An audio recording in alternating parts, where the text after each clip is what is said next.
Hey everybody, this is Pokemon Atui coming at you with an NU battle, post-commentated. Today we have an EVLite Girder, a Life Orb Cryogonal, a Choice Banded Granbull, which is really fun, a specially defensive Lantern with Toxic and Thunderwave, just because my team isn't the fastest besides Magmortar and Cryogonal.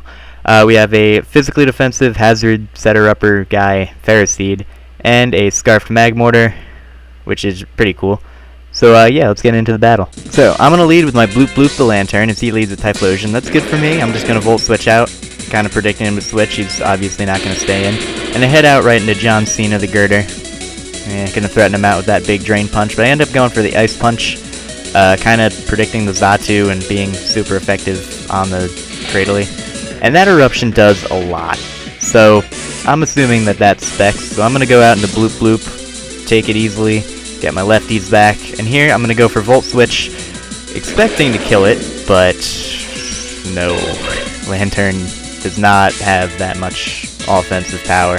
And here I was really close for going to the knockoff, predicting the switch, but I didn't want to risk it. So John Cena is going to go down to a Psyshock, and I see that it's Life Orb, so I know that it's offensive and that a Freeze Dry will be able to take it out from my Cryogonal. He's going to head out into Sulk, and considering Cryogonal has base 30 defense, I'm going to get out of there and head right into Dennis the Granbull. And he's going to head out into his Luxio, which is pretty interesting. And I'm going to miss the play rough, so there's that.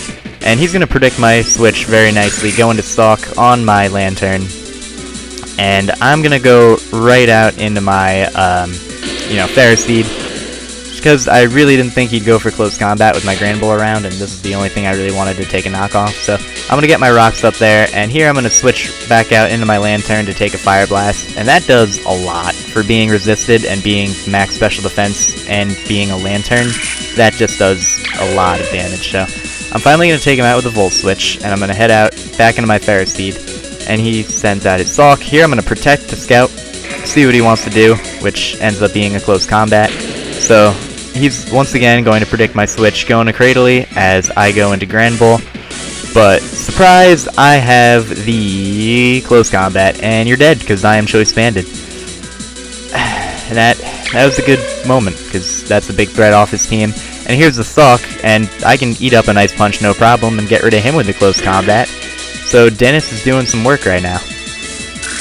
Anyway, he's going to go out into his Kecleon and try and finish me off with a Shadow Sneak, but I'm going to head out into my Ferroseed, eat it up, take the damage, but he's going to go for Power Up Punch, go to +1, take some Iron Barbs damage as I go for the Leech Seed, so now he's going to be taking some Iron Barbs damage and Leech Seed damage every turn he hits me, and here I just go for a Protect to gain more recovery, and that allows me to live here, and then I can just finish him up with a Gyro Ball. So that's nice, and in comes his Luxio. I don't really want anything to get status or damage at all, so I'm just going to let Ferroseed die. He's done what he's had to do. And then I'm going to go right out into Dennis, and he hits me up with the Spark. I don't know why, but I'm going to finish him up with an Earthquake, and there you go. So, thank you guys for watching, and I'll see you next time.